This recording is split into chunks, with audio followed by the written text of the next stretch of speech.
Press के साथियों को बहुत बहुत धन्यवाद मैं देना चाहता हूं।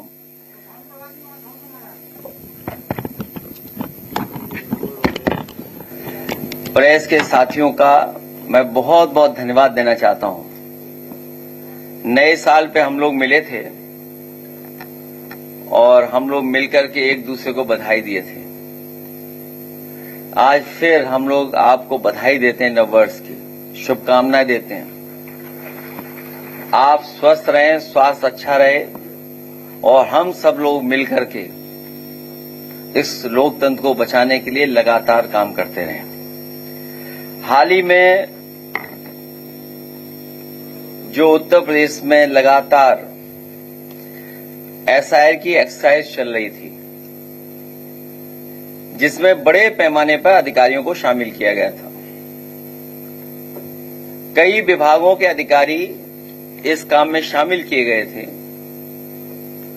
और उसके माध्यम से उत्तर प्रदेश जो सबसे बड़ा स्टेट है देश का, एसआईआर का काम चल रहा था। स्पेशल रिवीजन जो हो रहा है वोटर लिस्ट का, किसी भी पॉलिटिकल पार्टी ने विरोध नहीं किया और सभी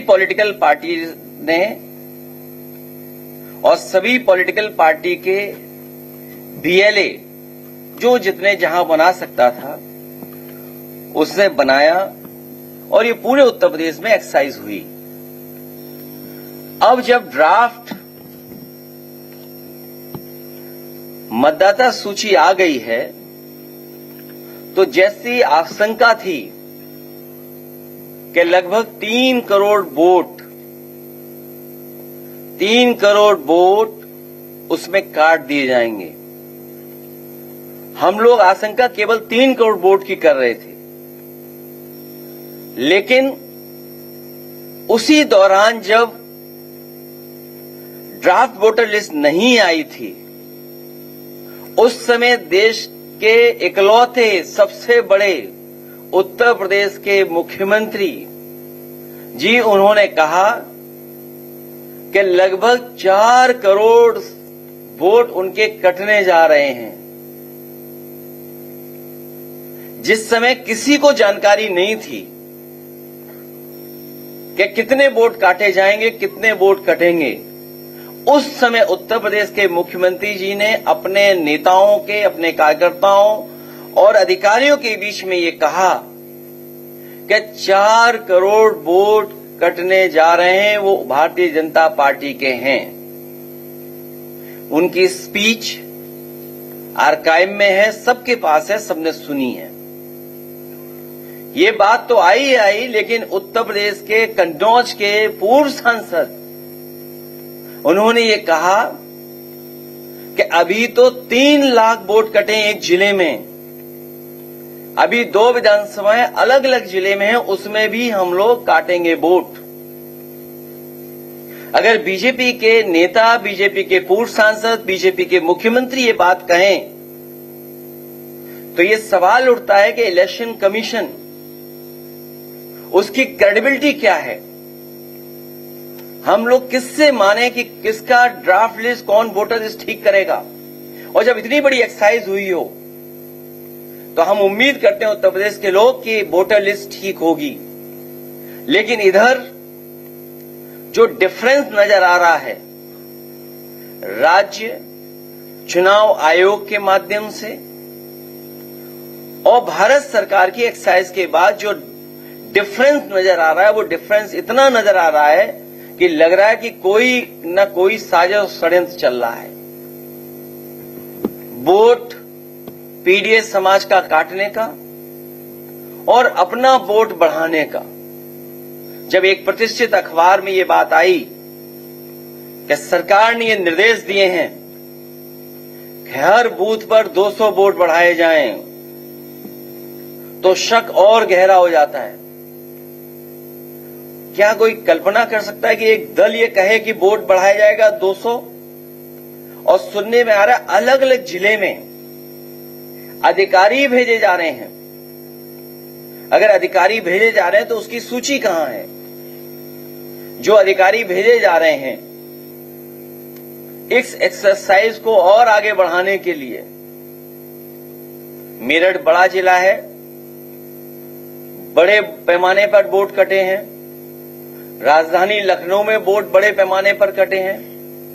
वो गिनती मैं क्या दोबारा दोहराऊं कि जो गिनती हमने आपने सोचा भी नहीं था कि लाखों लाख वोट एक एक विधानसभा से साफ हो गए। वो कई चरणों में वो कविताएं और कहानियां भी सुनने को मिली, एक कौवे वाली सुनने को मिली। कोई एक समझदार कौवा था, वो सुन लेता था, समझ लेता था। कभी पत्थर से भगाने की बात हुई, लाठी से भगाने की बात हुई, बंदूक से भगाने की बात हुई, वो समझ जाता था, वो पकड़ा नहीं जा रहा था, वो चोट नहीं खा पा रहा था। लेकिन जब उसे बताया गया कि मैं लाठी मांगू और तुम 12 बोर बंदूक ले आना, वो कहानी हमने आपने सबने सुनी है। तो जो सोचिए, हम इलेक्शन कमीशन में भरोसा करते हैं, आयोग पर भरोसा कर रहे हैं, और आयोग पे पहली बार सवाल नहीं खड़ा हुआ है। याद कीजिए, बाई इलेक्शन जब हुआ था, यहां रामपुर के लोग होंगे और रामपुर के आसपास के जिले के लोग हैं, हम लोगों ने वो वीडियोस डाले, वो तस्वीरें डाली जिसमें पुलिस वोटर्स को रोक रही थी। किसी पुलिस के अधिकारी पर कार्रवाई नहीं हुई। उसके बाद जो बाई इलेक्शन में हुआ है, शायद दुनिया ने देखा होगा, और मैंने आपके माध्यम से ये अपील की थी कि दुनिया के जितने भी हमारे लोग हैं जो ये समझते हैं कि लोकतंत्र में जो मतदान होता है, जो मतदाता आता है, कितना सुरक्षित है, कितना सुरक्षा के साथ आता है, कि दुनिया देखे कि कैसे वोट पड़ता है यूपी में। उसके लिए आपसे भी अपील की थी और अंतर्राष्ट्रीय प्रेस से भी अपील की थी। बाई इलेक्शन कैसे हुआ था आपने, हमने सबने देखा है। कुंदरकी में पूरा प्राइवेट ड्रेस में अधिकारियों ने मिलकर के वोट डाल लिया, मीरापुर में वोट डाल लिया, कटहरी में वोट डाल लिया। अयोध्या क्योंकि हारे थे, इसलिए अपनी हार को छिपाने के लिए हराना था समाजवादी पार्टी को। तो बाई इलेक्शन हम लोगों ने देखा जहां पर कई बार प्रश्न लगे थे चुनाव आयोग पर। इसलिए हमें उम्मीद है इस बार कि जब इतनी बड़ी एक्सरसाइज हो रही है एसआईआर की, तो जो जेन्युइन वोटर है उसका वोट बनना चाहिए। और हमारा तो सुझाव यह है कि कोर्ट में तो चल रहा ही है मामला, लेकिन उत्तर प्रदेश में कम से कम आयोग ये डिफरेंस देखते हुए ये फैसला ले कि आधार से जोड़ दिया जाए वोटर। क्योंकि ये जो डिफरेंस नजर आ रहा है गांव शहर का और पूरी वोटर लिस्ट का, बहुत ज्यादा डिफरेंस नजर आ रहा है। मैं तो कहूंगा कि ग्राफ वो स्क्रीन पे लाए जाएं, जो ग्राफ्स हैं। ऐसा है, ड्राफ्ट के अनुसार पात्र मतदाता 12 करोड़ 56 लाख, सबके पास आंकड़े हैं।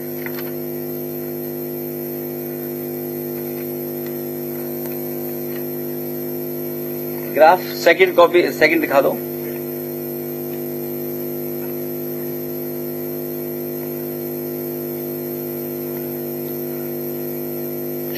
ये भी आंकड़ा सही है, श्रीवास्तव जी देखते रहे आंकड़ा, ये आंकड़ा ठीक है एकदम।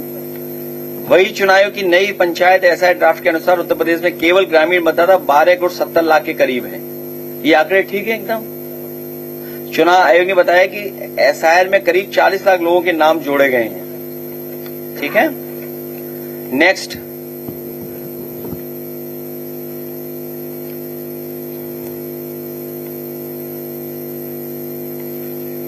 और एसआई ड्राफ्ट में ये बता रहे हैं कि 13 लाख ग्रामीण क्षेत्र में वोट कम हुए, ये भी ठीक है।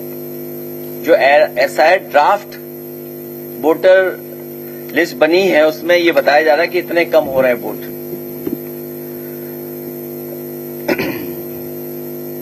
तो महत्वपूर्ण सवाल ये बनता है कि जब पंचायत और विधानसभा में एसआईआर और वोटर लिस्ट समान बीएलओ तैयार कर रहे हैं, तो कैसे विधानसभा के लिए पूरे प्रदेश के मतदाताओं की संख्या 12.56 करोड़ है, जबकि पंचायत चुनाव के लिए केवल ग्रामीण मतदाताओं की संख्या 12,69 करोड़ है, लगभग 12.69।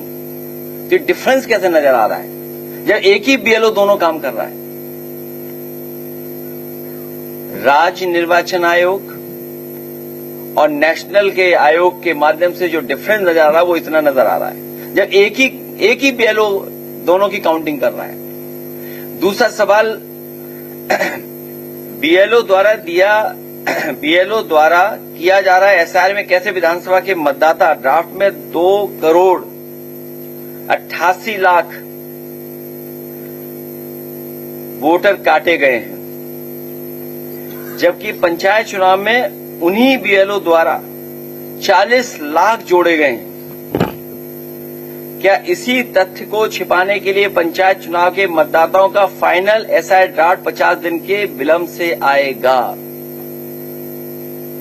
जब एक ही बीएलओ ने दोनों तैयार की है वोटर लिस्ट, तो आखिरकार स्टेट का जो डेटा है वो क्यों नहीं आ रहा है? वो लेट क्यों दे रहे हैं ये लोग? अब क्योंकि हम किससे मांग कर सकते हैं? चुनाव आयोग से ही मांग कर सकते हैं ये, क्योंकि सरकार में बैठे हुए लोगों ने तो पहले ही निर्देश दे दिया है कि 200 वोट बढ़ाने हैं आपको। इसलिए हम लोगों ने तैयारी कर ली है, एक प्रारूप भी तैयार कर लिया एफआईआर का। अपने कार्यकर्ताओं को हम लोग प्रारूप दे देंगे, कहीं उन्हें फर्जी वोट बनता हुआ नजर आए या जानकारी मिले, बस उन्हें नाम डालना है, बाकी प्रारूप पूरा बना है उनके लिए। उन्हें ज्यादा मेहनत नहीं करनी पड़ेगी, केवल नाम डालना पड़ेगा, उन्हें डिटेल देने पड़ेंगे। इसलिए प्रारूप तैयार कर करके एफआईआर का कैसा होगा वो हम लोग तैयार कर करके दे देंगे उन्हें। चुनाव आयोग बताएगी दोनों में कौन सा एसआईआर सही है, क्योंकि दोनों आंकड़े एक साथ सही नहीं हो सकते हैं। इसलिए वो दिखाइए नेक्स्ट ग्राफ, नेक्स्ट लास्ट वाला ग्राफ, इससे हाँ ये ठीक है। इसके बाद वाला भी ग्राफ दिखा दीजिए। अब बताइए 17 करोड़ हो गया। ये भी सही है आंकड़ा, गलत आंकड़ा तो नहीं है? हाँ हाँ, ये आपके पास भी होगा आंकड़ा, प्रेस के पास भी होगा। हमें उम्मीद है प्रेस के लोग जरूर सवाल करेंगे ये सरकार से कि आखिरकार ये वोट इतना कैसे बढ़ गया। हमें उम्मीद है कि चुनाव आयोग इन सभी सवालों का जवाब देगा।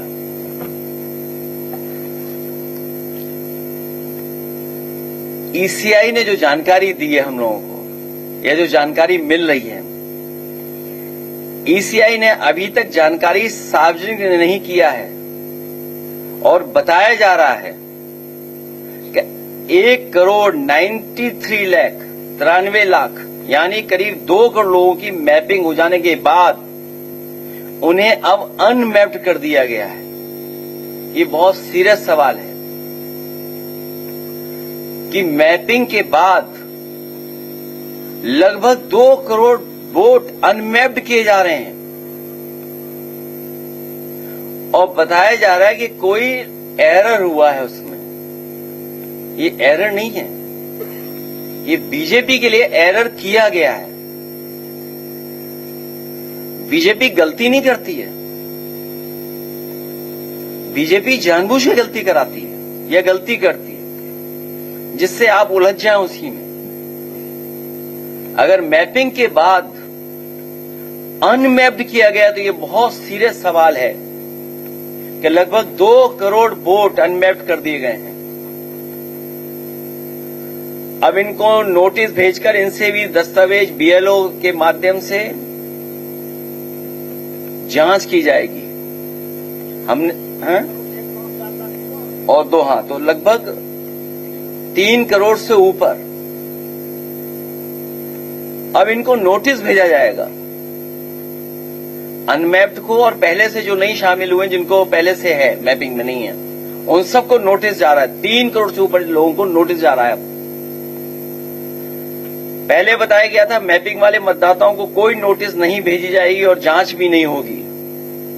अब जब अनमैप्ड कर दिया तो उनको नोटिस भी जाएगा।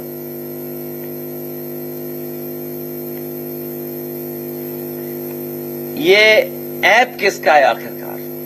फिर सवाल वही आ गया घूम फिर करके। आखिरकार चुनाव आयोग ये बताए कि ऐप किसका बना हुआ है, ऐप किसने बनाया है, टेक्नोलॉजी कौन सपोर्ट कर रहा है आयोग को।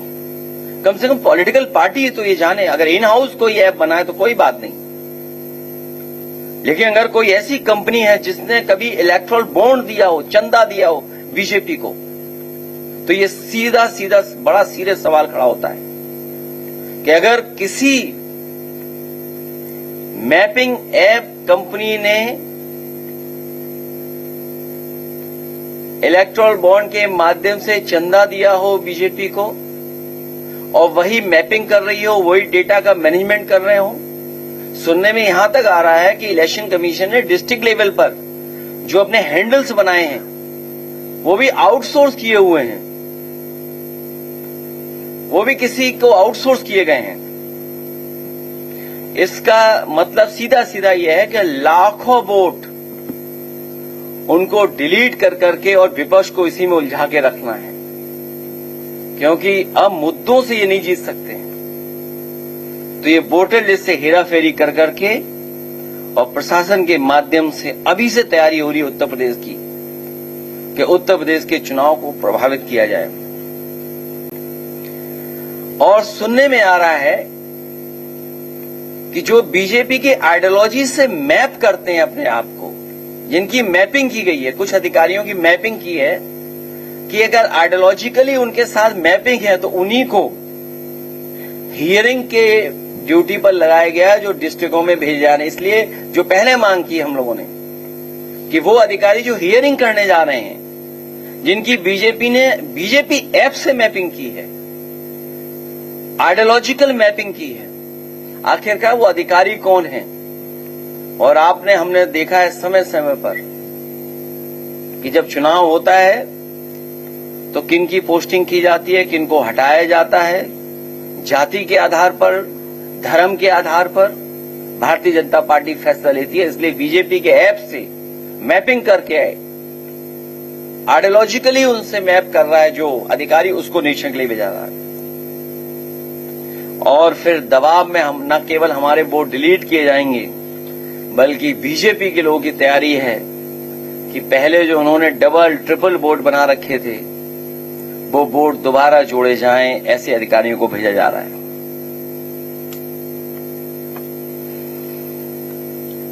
हियरिंग जो हो उस समय राजनीतिक दलों के बीएलओ की मौजूदगी में हो और ये सुनिश्चित किया जाए कि वहां पर बीएलए मौजूद हैं पॉलिटिकल पार्टीज के। और हियरिंग के फैसले के बाद जो कुछ निष्कर्ष निकलता है वो जो सूची बने वो नोटिस बोर्ड पे लगाए, जिससे आम जनता देख सके, वोटर देख सके और पॉलिटिकल पार्टीज को भी प्रोवाइड की जाए वो लिस्ट। और कम से कम अधिकारियों का नंबर, मोबाइल नंबर तो दिया जाए जिससे हम लोग संपर्क कर सकें, हमारे बीएलए संपर्क कर सकें कि कहीं कोई गलती तो नहीं हो रही है। इसलिए भारतीय जनता पार्टी और पूरी सरकार मिलकर के ये साजिश कर रही है कि वोट अब बढ़ाया जाए और डबल बनाया जाए। चुनाव आयोग इस बात को संज्ञान में ले कि सरकार तैयारी कर रही है कि वोट उनके जो इधर उधर हो गए उनके डबल ट्रिपल बना दिए।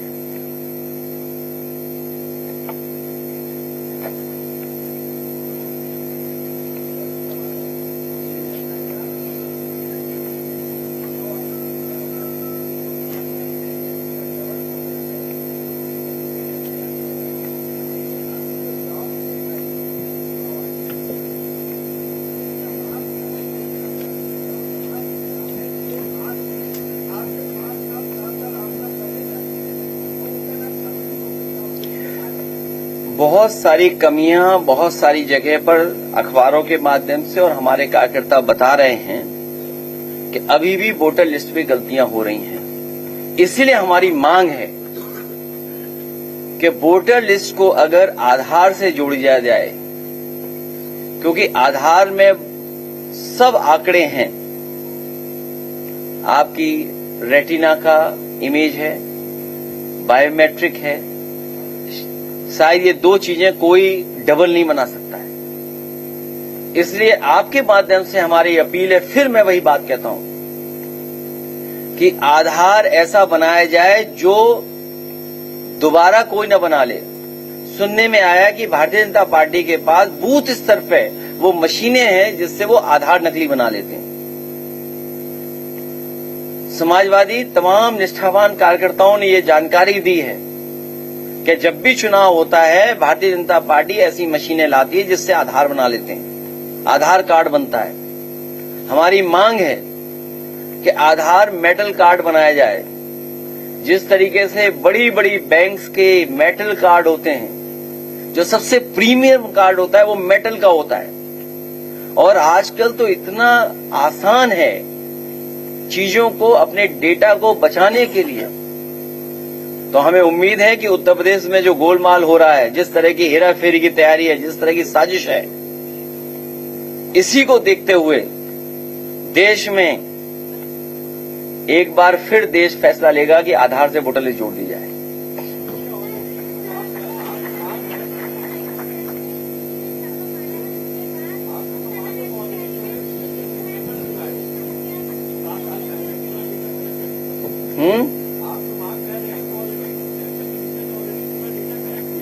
ये जो डेटा का नया दौर है, ये नया समय है जहां डेटा बहुत इंपॉर्टेंट हो गया है।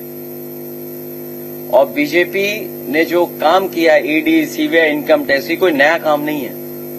ईडी, सीबीआई के माध्यम से हम लोग देखते आए, पूरा महाराष्ट्र के लीडर्स, महाराष्ट्र में सबसे ज्यादा ईडी, सीबीआई, इनकम टैक्स हुआ। अगर आप बीजेपी के हैं तो कोई ईडी, सीबीआई, इनकम टैक्स आपको नहीं पकड़ेगा। अभी सुनने में आ रहा है कि 800 करोड़ से ज्यादा का कोडिन भाई लोगों ने कुछ बनाया है। कोडिन भाइयों के पीछे कोई ईडी, सीबीआई, इनकम टैक्स नहीं है। और फिर 800 करोड़ से न जाने कितना और 800 करोड़ बनाया होगा। पूरा ट्रेल तो पता लगे आखिरकार कितना पैसा बनाया गया है। जहां इलेक्शन है वहां क्यों एक्टिव है ईडी, सीबीआई, इनकम टैक्स? जहां खुलेआम कोडिन भाई घूम रहे हैं उनके खिलाफ क्यों नहीं हो रहा? केवल सरकार अभी तक तो वोट चोरी में लगी हुई थी, वोट डकैती में लगी हुई थी, अब डेटा की डकैती भी करना चाहती थी। क्योंकि वहां पर भारतीय जनता पार्टी को पता है कि वो जीतने वाले नहीं हैं। वहां पर पुनः वहां की जनता, वहां की मुख्यमंत्री आदरणीय ममता बनर्जी के साथ जनता पूरा समर्थन दे रही है, समर्थन कर रही है।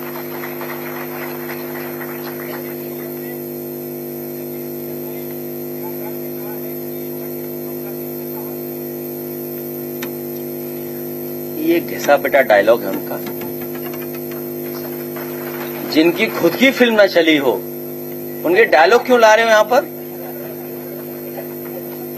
और मैंने तुम्हें कितनी बार समझाया कि अगर उनके सच्चे डायलॉग होते तो फिल्म ज्यादा चलती। और कभी सच्चा डायलॉग सुनना हो तो एएनआई का सुन लेना, आर्काइव वाला।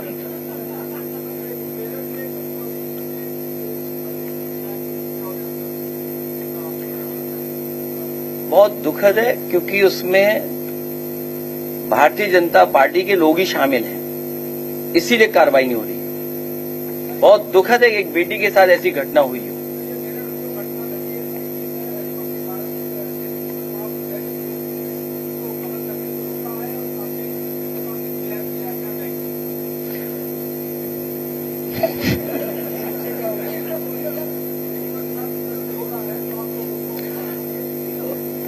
उत्तर प्रदेश में सबसे ज्यादा अनसेफ हैं बेटियां और महिलाएं, और ये आंकड़े बताते हैं। हम कैसे साबित करते हैं कि हमारा लॉ एंड ऑर्डर बेहतर है? टीवी चैनल से थोड़ी करते हैं हम लोग। टीवी चैनल तो कई बार अपने बजट के हिसाब से बोलते हैं, लेकिन आंकड़े तो झूठे नहीं हो सकते। लॉ एंड ऑर्डर कैसा है वो आंकड़े बताते हैं। आज सबसे ज्यादा अनसेफ महिलाओं के लिए, बेटियों के लिए कोई है, और सबसे ज्यादा घटनाएं अगर कहीं हो रही हैं तो वो उत्तर प्रदेश में हो रही हैं।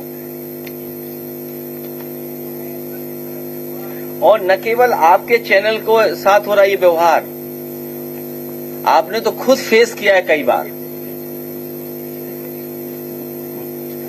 और अभी हमारी पार्टी के नेता आदरणीय रामजय सुमन जी जा रहे थे, उन्हें भी नहीं जाने दे रहे। आखिर सरकार क्या छिपाना चाहती है? आपको याद होगा हाथरस में बेटी के साथ क्या हुआ था। उसके परिवार की कहीं कोई सम्मान नहीं मिला उस परिवार को।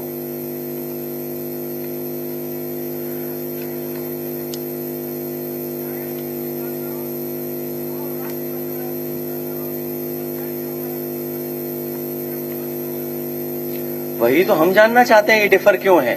कोई चार्टर्ड अकाउंटेंट बुलाएं, वही तो गिनती ठीक करेगा। और फिर अब तो ये भी बताना चाहिए घुसपैठिया कितने निकले। भाई घुसपैठिया भी तो निकालेगा, आंकड़ा घुसपैठिया का भी तो आना चाहिए इसमें।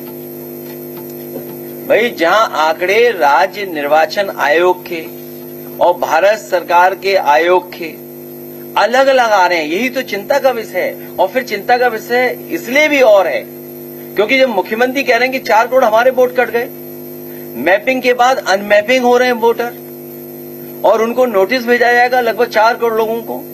अधिकारी पोस्ट हो रहे हैं, मैपिंग करके उनके आइडियोलॉजिकल मैपिंग करके उनके अधिकारी पोस्ट हो रहे हैं। तो कितना बड़ा संकट है। ये वोटर लिस्ट अपने हिसाब से बनाना चाहते हैं कि चुनाव कैसे जीता जाएगा, वैसा वोटर लिस्ट बनाइए।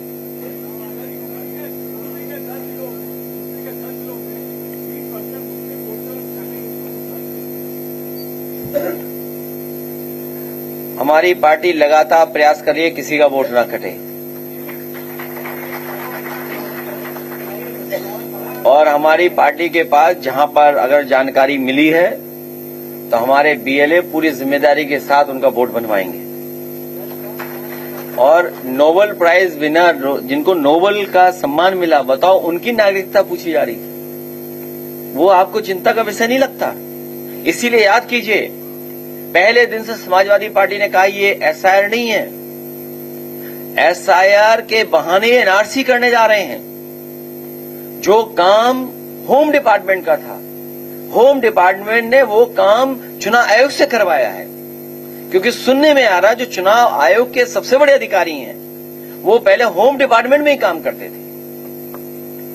तो सोचिए आप, जो काम होम डिपार्टमेंट को करना था वही काम भारतीय जनता पार्टी ने चुनाव आयोग से करवाया। ये तो बाद में हम लोग किसी ने जानकारी दी, किसी पत्रकार साथी ने, कि जो सबसे बड़े अधिकारी हैं ये भी होम डिपार्टमेंट में थे।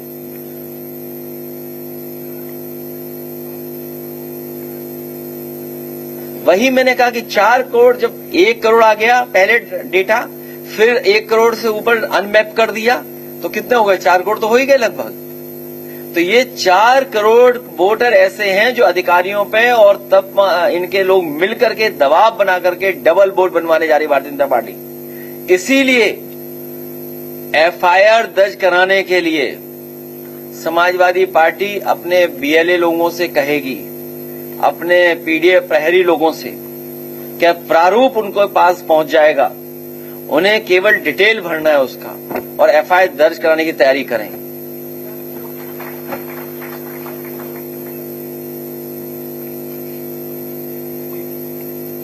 किसने बताया आपको? एक ट्वीट में उनकी जान निकल जाती है भारतीय जनता पार्टी की।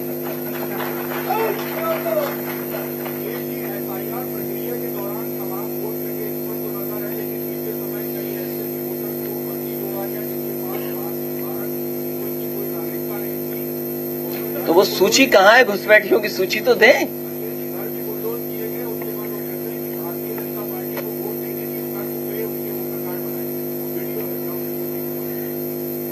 ये लखनऊ की बात कर रहे होंगे आप? हाँ, कहाँ की? अच्छा, हमारे पत्रकार साथी को ये भी जानकारी होगी, और सच बताना आप भी। जिस प्लॉट पर उन्हें रोका गया था या जहां पर वो रह रहे थे लोग, वो आसाम के थे शायद, सब आसाम के निकले। और किराया कौन वसूल रहा था? सुनने में बीजेपी के लोग किराया ले रहे थे उसको। जो रोके हुए थे वो बीजेपी के लोग थे, किराया ले रहे थे। ये हमारा ग्राउंड रिपोर्ट बता ही नहीं दिया।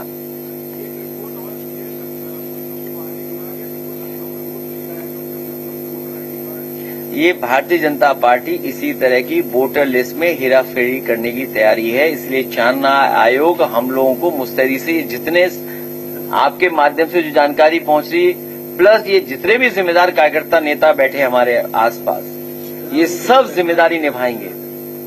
क्योंकि जितना वोटर लिस्ट हमारी बेहतर हो जाएगी और जितना हम वोट अपना बचा लेंगे और बना लेंगे, उतना ही जल्दी हम लोग भारतीय जनता पार्टी को हरा देंगे।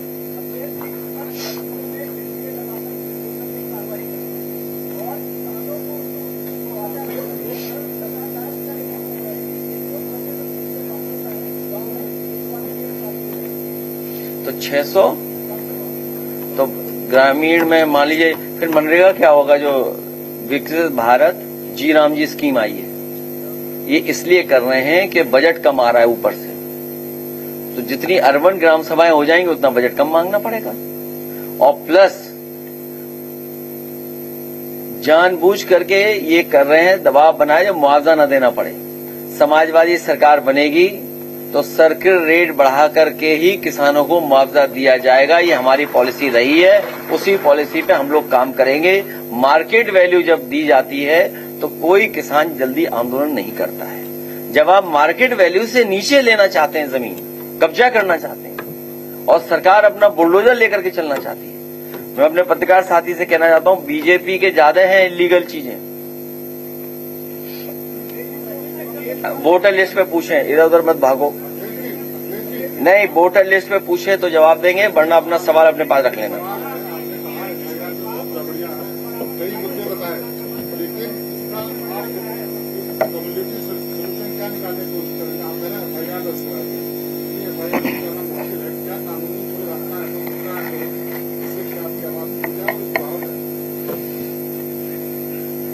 SIR इसलिए हुआ था कि वोटर लिस्ट ठीक हो जाए।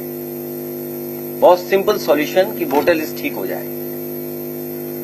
लेकिन धीरे धीरे जानकारी मिल रही है कि SIR के अंदर जितनी भी इंस्टीट्यूशन शामिल हैं वो सब बीजेपी के लिए काम कर रहे हैं।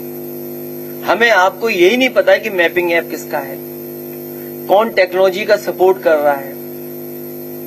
आखिरकार पॉलिटिकल पार्टी के लोग हैं हम लोग, जानकारी होनी चाहिए हम लोगों को।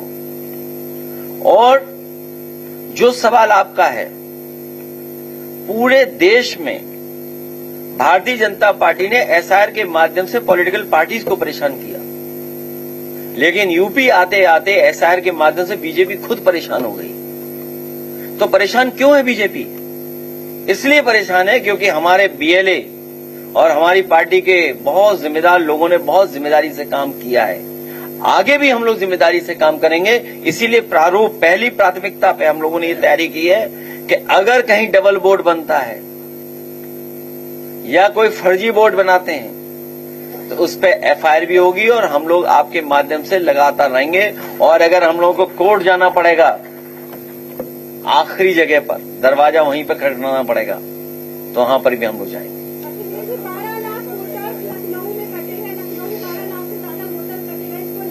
तो बीजेपी के लिए चिंता का विषय है कि 12 लाख वोट कटे, इसका मतलब जीत भी उनकी हार है। इसका मतलब रविदास जी हमारे जीत गए होते अगर ये काम हम लोगों ने पहले किया तो होता।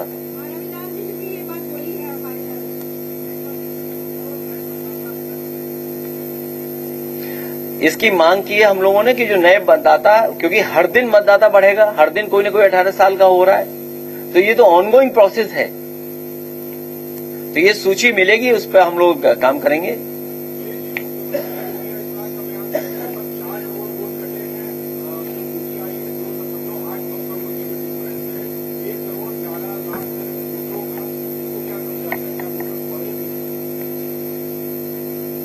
नहीं, एडिशन तो हुआ है, लेकिन कटे कितने वोट हैं? एडिशन तो मैं कह रहा हूं, आज भी कोई 18 साल का हो गया। आज ही एक किसी का जन्मदिन मनाया हम लोगों ने, एक बुजुर्ग थे, एक नया लड़का था कोई, तो वो एडिशन तो होगा ही होगा। हर दिन वोट बढ़ेगा। ये कोई बहुत बड़ी साजिश कर रही है बीजेपी, बहुत बड़ा षड्यंत्र है ये विपक्ष के खिलाफ। इसके साथ साथ ये सबसे बड़ा तो ये है कि 1,93,00,000 लगभग 2 करोड़ फिर अनमैप्ड हो गए। ये कितना सीरियस इशू है। और 1,04,00,000 पहले था। तो टोटल लगभग 4 करोड़ लोग अनमैप्ड हो गए जिनको नोटिस भेजा जाएगा। ये सीरियस सवाल है।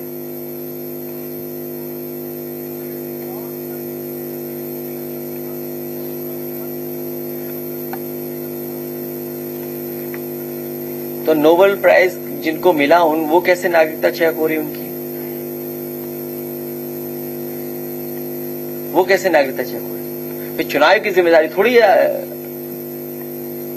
नागरिकता चुनाव आयोग नहीं देख सकता, इतना तो आपको भी पता होगा। क्या बनाने के लिए? तो वो सूची तो दें आखिरकार। सूची कितने घुसपैठिया निकले उसमें?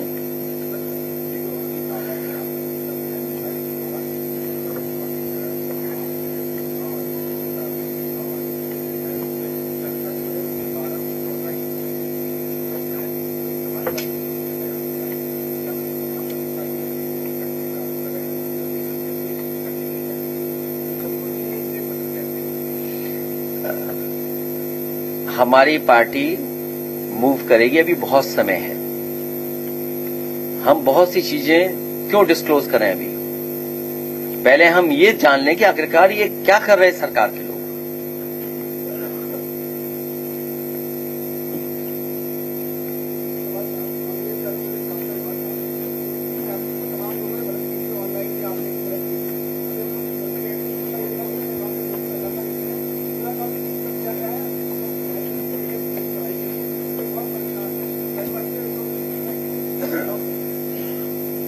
परिवार से दिलवाना, एप्लीकेशन दिलवाना।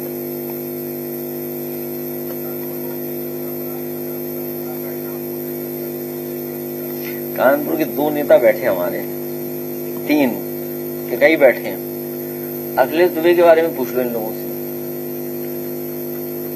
कई आईपीएस फंस जाएंगे उसमें।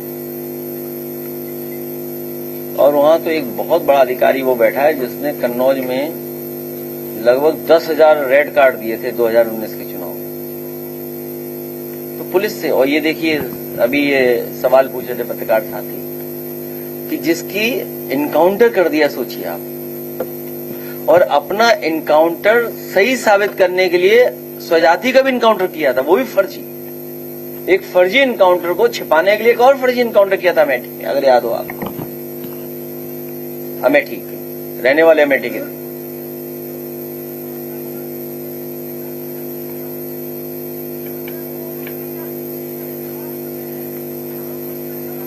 तो इसका मतलब जो लोग धार्मिक रूप वहां लिए बैठे हैं वो क्या माने उनको? अगर भाई ये सवाल आया है तो धर्म के जो एकदम पहनावे में हैं, ये बात तो उन्हें सोचनी चाहिए।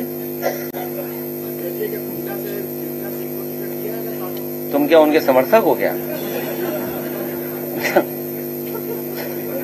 कौन है, कौन पूछ रहा है? टिकट देने की बात हम लोग बाद में करेंगे, अभी बहुत समय है। नहीं, टिकट आप लोग मत बांटो।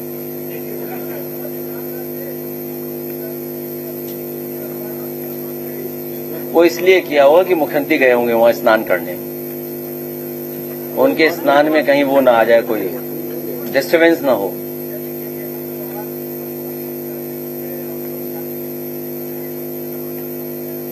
वीसी को अच्छा रखना चाहिए, इंस्टीट्यूशन को ठीक रखना चाहिए। एक ही विचारधारा के लोग लड़ रहे हैं तो उसमें क्या हमें फर्क पड़ रहा है?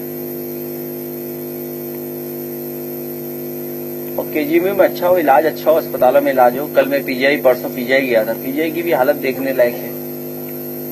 इंस्टीट्यूशंस खत्म कर दिए सब, इलाज कहाँ मिल रहा है किसी को? गरीब को इलाज प्राइवेट में जाना पड़ रहा है। और अभी कुछ पढ़ रहा था मैं अखबार में, न्यूज थी कि पोस्टमार्टम किसी का होना था, ले किसी को गए थे। बताइए, हद कर दी। क्या है ये मेडिकल? क्या हो रहा है ये? कोई है इलाज विलाज देखने वाला?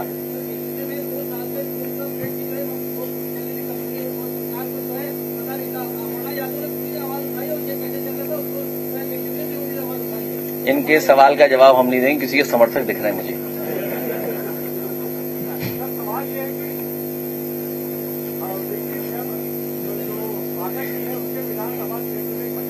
आज ड्रेस अच्छी लग रही है आपकी। कहाँ से बनवाई है ड्रेस? बहुत अच्छी लग रही है। हैं? नहीं, मिलिट्री नहीं लग रही।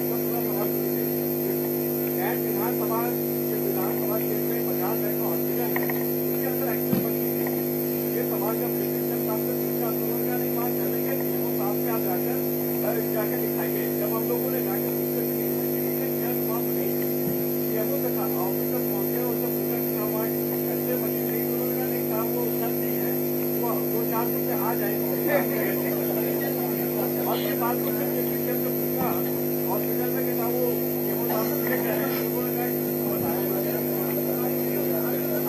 खांसी तो नहीं है आपको? बस तब ठीक। बहुत धन्यवाद।